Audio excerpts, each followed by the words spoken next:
Numa noite fria de setembro de 1885, uma jovem chamada Clara desceu da charrete sobre uma estrada de terra no interior da Inglaterra. Ela havia viajado mais de 150 quilômetros desde Londres para visitar Dona Agnes, tia de seu falecido marido, que morava numa imponente casa de campo. Com a mala em mãos, Clara se aproximou da porta da frente e bateu.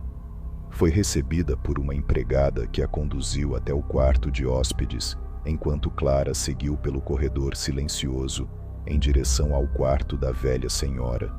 Ao abrir a porta, Clara encontrou Dona Agnes deitada, pálida e visivelmente debilitada, mas ainda assim, sorridente ao vê-la. As duas trocaram algumas palavras simples. Clara falou sobre a longa viagem e Dona Agnes sobre sua saúde, tentando esconder a fragilidade evidente. Mas logo, o clima leve se transformou. Dona Agnes olhou para Clara com piedade e perguntou, com a voz baixa: "Como você está aguentando tudo isso, minha querida?" As palavras atingiram Clara como uma lâmina. Seu coração apertou, os olhos marejaram.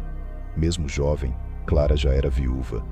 Leonardo, o amor da sua vida, havia morrido num acidente 2 anos antes, e desde então ela vivia mergulhada numa tristeza profunda, incapaz de seguir em frente.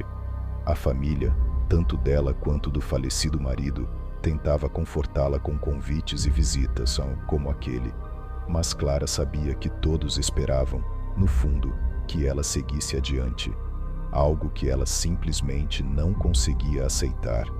Em vez de se abrir sobre sua dor, Clara sorriu de forma ensaiada e disse: "Estou bem, só cansada da viagem. Acho que vou dormir." Dona Agnes assentiu e as duas se despediram com um abraço discreto. Horas depois, no silêncio absoluto do campo, Clara acordou assustada, suando frio. Um pesadelo vívido havia tomado conta dela. Nele, ela se via num campo vazio sob a escuridão da noite. Ao longe, uma cabana de madeira velha, caída aos pedaços. Mesmo apavorada, ela era atraída pela estrutura. A cada passo, o medo aumentava. Quando finalmente abriu a porta do casebre, ouviu gemidos vindos do canto escuro e viu algo que congelou sua alma. Uma mulher esquelética com o rosto idêntico ao de Leonardo. Clara acordou em choque. O pesadelo parecia mais real do que qualquer sonho que já tivera.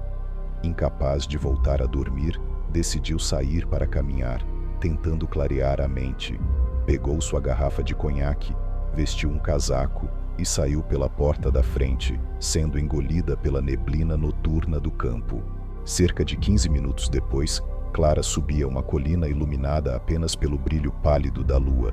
Com o conhaque aquecendo-lhe o peito e os passos soltos, ela começava a sentir-se um pouco mais tranquila.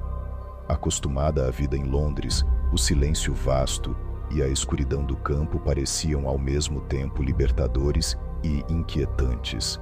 Ela caminhava sem rumo definido, embriagada pelo ar frio e pela solidão. Já havia ultrapassado os limites da propriedade de Dona Agnes quando chegou ao topo da colina e congelou. Diante dela, em meio a um enorme campo vazio, erguia-se uma cabana de madeira em ruínas, quase idêntica àquela que vira em seu pesadelo. Os mesmos contornos, a mesma posição isolada no terreno. Clara sentiu o sangue gelar. Era impossível, e ainda assim, ali estava. Apesar do terror instintivo que tomava seu corpo, ela começou a andar em direção à estrutura, como se algo além de sua vontade a impulsionasse. Seu coração batia com força, os passos vacilantes, e então ela ouviu gemidos, os mesmos sons abafados que ecoavam em seu sonho. Quando chegou diante da porta, seu braço se moveu sozinho. A mão agarrou a maçaneta, empurrou a madeira podre e revelou o interior escuro da cabana. Encolhida num canto, quase fundida às sombras, estava uma mulher viva, mas à beira da morte.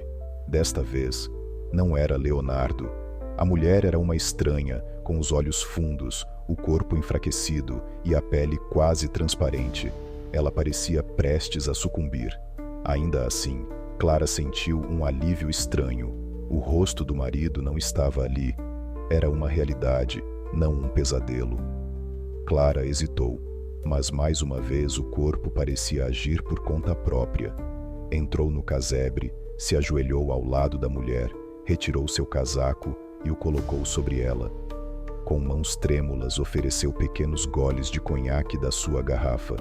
"Quem é você? O que aconteceu? Como veio parar aqui?"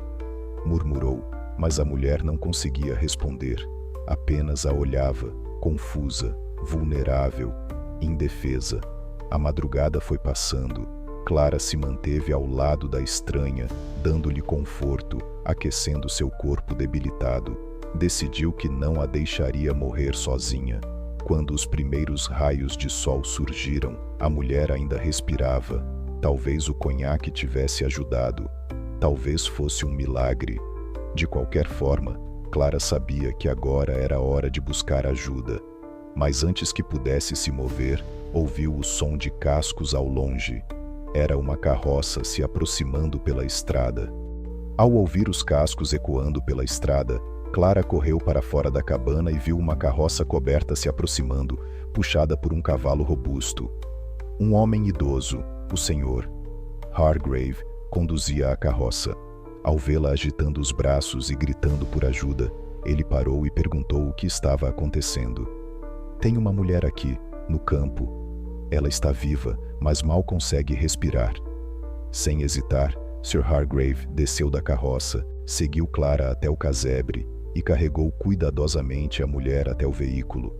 Juntos, voltaram à casa de Dona Agnes. A empregada, surpresa com a cena, foi imediatamente instruída a chamar o médico da vila. A mulher foi colocada sobre um sofá, coberta com cobertores, e Clara finalmente respirou aliviada. Depois de uma noite surreal, Clara sentia que sua missão estava cumprida. Aquela mulher agora teria uma chance. Mas o cansaço extremo tomou conta.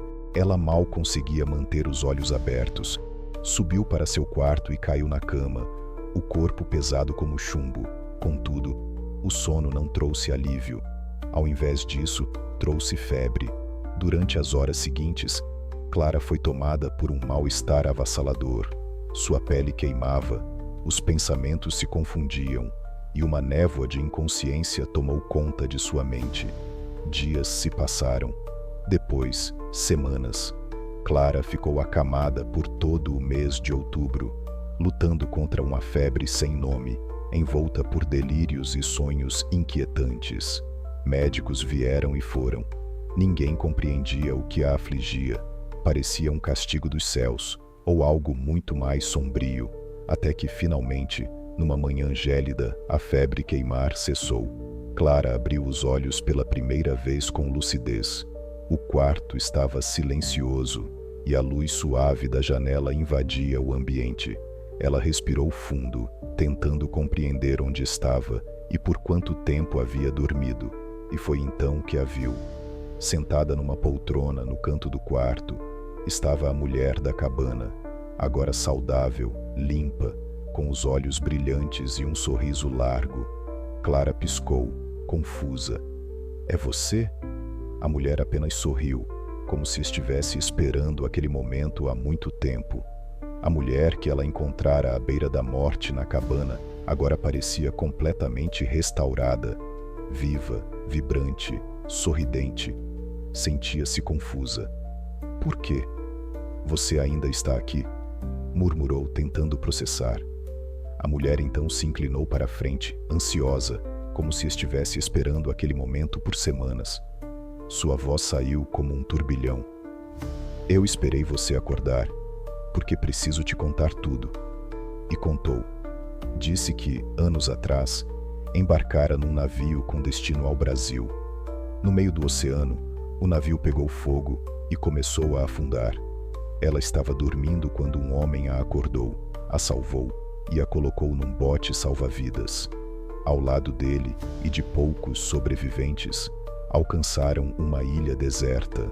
Lá viveram um ano inteiro. lutando por sobrevivência à base de quase nada.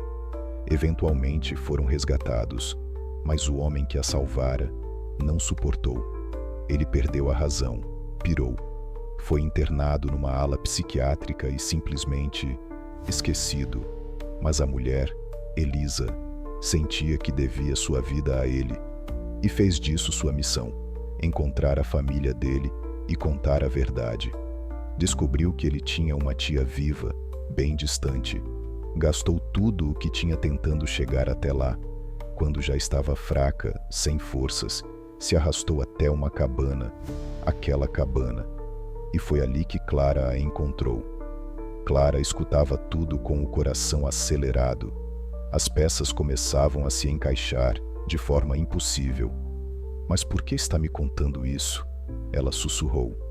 Elisa sorriu. Porque o homem que me salvou era o seu marido, Clara. Era o Leonardo. Antes que Clara pudesse reagir, a porta do quarto se abriu. E ali estava ele, Leonardo, vivo. Clara sentiu o ar sumir dos pulmões. 2 anos acreditando que ele estava morto.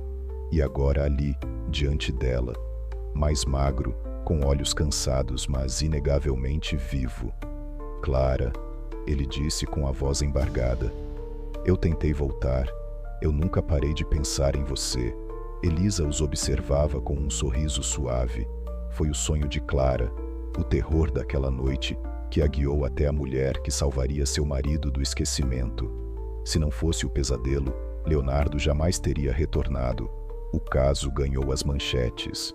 Jornais do mundo inteiro noticiaram a história do milagre do retorno. Mas ninguém jamais conseguiu explicar como o sonho de Clara a levou ao destino exato, na hora exata, para mudar o curso da história.